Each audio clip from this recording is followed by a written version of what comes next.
எல்லாத்தையுமே நல்லா உடைச்சாச்சு, பவுடராக்கி எடுத்தாச்சு. இந்த மாதிரி ரெடி ஆகிட்டு சேர்த்துடலாம். ஹாய் ஃப்ரெண்ட்ஸ், நல்லா சூப்பரான செம டேஸ்டான எல்லாருக்குமே ரொம்ப பிடிச்ச குலோப் ஜாம் தான் செய்ய போகிறோம். அது எதை வச்சு பார்த்தீங்கன்னா குட் டே பிஸ்கெட்டில் தான் செய்ய போகிறோம். வாங்க பார்க்கலாம்.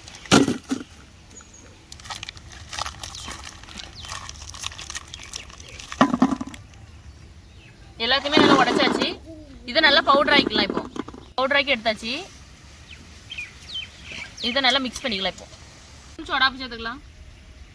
அதிகமாக சேர்க்காண்டா, அதிகமாக சேர்த்தானிக்கு பிரிஞ்சு வந்துடும். இதை நல்லா பிஸ்கெட்டோட நல்லா மிக்ஸ் பண்ணிக்கலாம். 1.5 கப்பு மைதா சேர்த்துக்கலாம். நல்லா மிக்ஸ் பண்ணிக்கலாம்.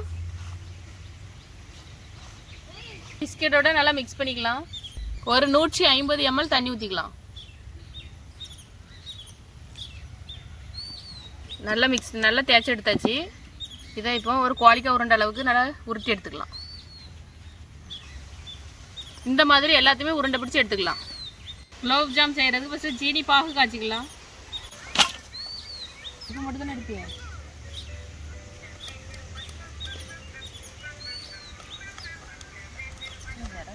சீனி பாகு வைக்கிறதுக்கு ஃபஸ்ட்டு அடுப்பு பற்ற வச்சாச்சு. கடாய் வச்சுக்கலாம். தண்ணி ஊற்றிக்கலாம். ஒரு 1/2 லிட்டர் தண்ணி.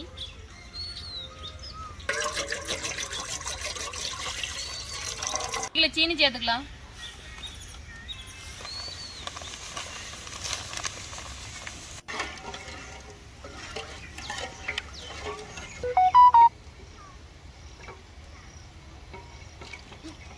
பாகு பாருங்க, நல்லா கொதிச்சாச்சு. இதுக்கு வந்து பதெல்லாம் கிடையாது, நல்லா கொதிச்சிருச்சுட்டு இந்த டைமில் கொஞ்சம் ஏலக்காய் சேர்த்துக்கலாம். ஏலக்காய் சேர்த்தாதான் நல்லா வாசனையாக இருக்கும்.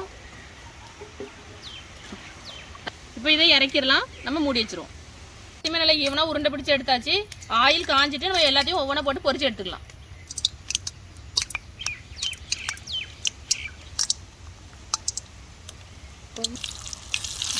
வெந்தோடனே அதுவே மேலே பொங்கி வரும். பாருங்க எவ்வளோ அழகாக வெந்து என்ன கலரில் வந்திருக்குன்னு. சூப்பராக ரெடி ஆகிட்டு குலோப் ஜாமு. இந்த டைமில் நம்ம எடுத்துடணும். இன்றைக்கி நல்லா கரிஞ்சிரும். கருப்பாயிட்டுனா நல்லா இருக்காது. கலர் மாற நல்லா இருக்காது. இந்த டைமில் நம்ம எடுத்துடணும். எடுத்து நம்ம காய்ச்சி வச்சுருக்க சீனி பாகில் சேர்த்துடலாம்.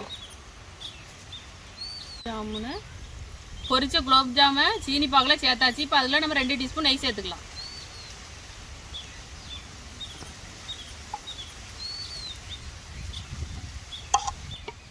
பாருங்கள் எவ்வளோ அழகாக குண்டு குண்டுன்னு ஒரிஜினல் குலோப் ஜாமில் செஞ்ச மாதிரியே சூப்பராக நம்ம பிஸ்கெட்லேயே செஞ்ச குலோப் ஜாம் ரெடி.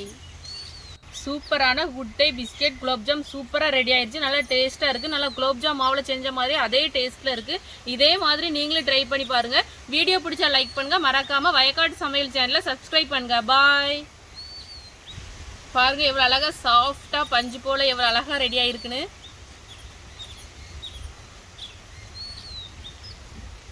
செம்ம சூப்பராக இருக்குது. ஏலக்காய் வாசனை, நெய் வாசனையோட செம்ம சூப்பராக இருக்குது. இதே மாதிரி நீங்களும் ட்ரை பண்ணி பாருங்கள்.